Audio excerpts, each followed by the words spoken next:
Martin Schuster, dnes to bolo vypäté, plná plaváreň, naozaj absolútne fantastický zápas nakoniec s víťazstvom pre Hornets 11-9. Ako ty si vnímal tento duel? Presne tak ťahalo sa to úplne až do konca zápasu. Tam už potom ten posledný gól, čo sme dostali, to už bolo prakticky rozhodnuté. Bolo veľa vypätých situácií, ktoré sa podpísali možno aj, ja neviem, pod náš taký nie veľmi dobrý výkon.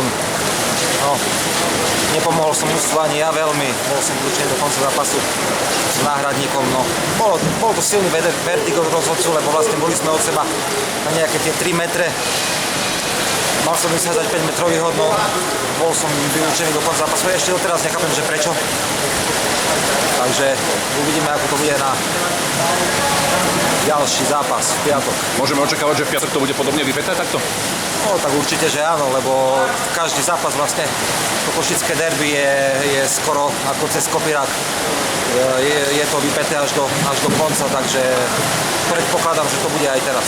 Čo sa ti stalo vlastne s rukou? Ukáž nám, čo sa to vlastne udialo. S rukou ani nič, ale mám prerazenú peru. Skrz, takže neviem. Idem si to asi dať zašiť, predpokladám, že to bude potrebovať nejaký ten steh. A uvidíme, aj tak som bol vyručený do konca zápasu s náhradníkom, takže ďalší zápas nehrám. A bude. Mám času na regeneráciu.